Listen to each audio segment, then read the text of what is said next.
বন্ধুরা আজ আমি আমাদের বাড়ির গাছ থেকে তুলে আনা মূলো বেগুন দিয়ে মূলো বেগুনের ঝাল করে তোমাদের দেখাবো। তার জন্য আমি এই যে মূলো কেটে নিচ্ছি ভালো করে ছাড়িয়ে এইরকম সাইজ, এই যে এবার এইভাবে আমি ছাড়িয়ে পরিষ্কার করে ধুয়ে তুলে নিয়েছি। তো এবার আমি এই যে এই বেগুনটাও আমার গাছই হয়েছিল, বাড়ির গাছে হয়েছিল, তো বেগুনটাকেও আমি কেটে নেব।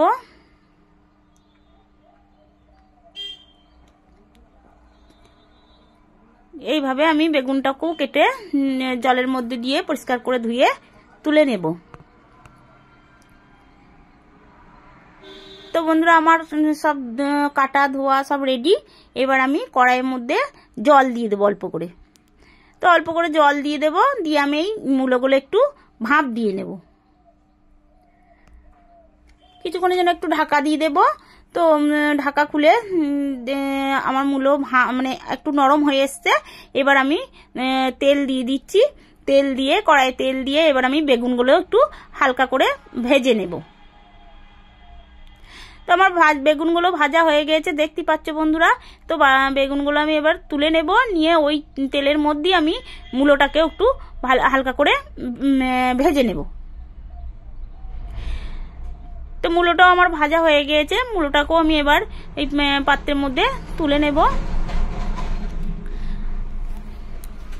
তুলে নিয়ে এবার আমি অল্প একটু তেল দিয়ে দেবো, দিয়ে এর মধ্যে তেজপাতা, শুকনো লঙ্কা আর কয়েকটা মৌরি দিয়ে এবার আমি এটা একটু ভালো করে ভেজে নিয়ে এবার এর মধ্যে আমি দিয়ে দেব আগে থেকে আদা আর কাঁচা লঙ্কা বাটা দিয়ে এবার আমি দিয়ে দেব জিরে গুঁড়ো, হলুদ গুঁড়ো, লঙ্কা গুঁড়ো দিয়ে এবার আমি একটু ভালো করে একটু নাড়িয়ে নেব।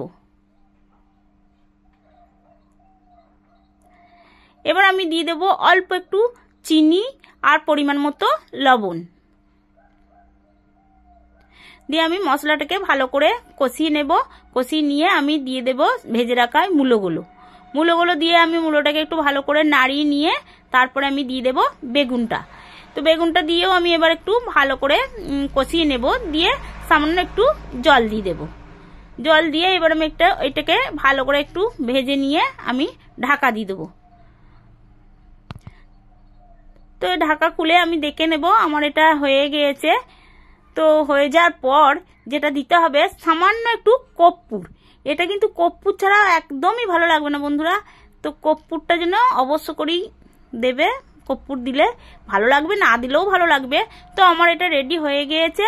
তো ভালো লাগলে একটা লাইক, কমেন্ট, শেয়ার করো, আমার পাশে থেকো বন্ধুরা।